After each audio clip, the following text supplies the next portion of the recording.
Bienvenue dans l'émission The Moto de Moteur.ma. Honda ont deux niveaux de performance au Salon International de Francfort.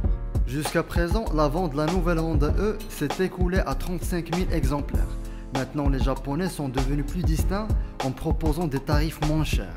Dans le cadre de la première démonstration de la nouvelle petite voiture électrique Honda le constructeur japonais au Salon International de Francfort ajoute de nouvelles informations sur les entraînements et les prix. Alternativement, Honda propose la variante Advance, avec plus d'équipements de pointe, doté d'un moteur plus puissant de 154 chevaux. Dans cette version d'environ 3,90 mètres à 4 portes, le sprint à 100 km/h aura besoin de 8 secondes seulement, avec une vitesse maximale bridée électroniquement à 145 km/h. 35 kW d'énergie condensée dans les batteries, ce qui engendre une autonomie supérieure à 220 km. La Honda offre encore quelques points forts techniques et visuels. Ceux-ci comprennent un cockpit avec 5 écrans, des portes d'entrée sans cadre avec des poignées de porte affleurantes. Sans oublier les caméras extérieures qui remplacent les rétroviseurs traditionnels.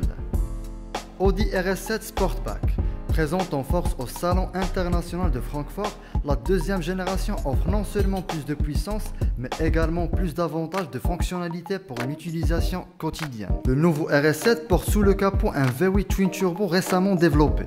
Le moteur de 4 litres fournit 600 chevaux, soit 40 chevaux de plus en comparaison avec son prédécesseur. Le couple a permis aux ingénieurs d'atteindre la valeur cible de 800 Nm juste en allant de 2100 tours par minute, ce qui implique incontestablement une forte puissance de traction au-delà d'un régime de ralenti. Pour le sprint de 0 à 100, Audi est à 3,6 secondes.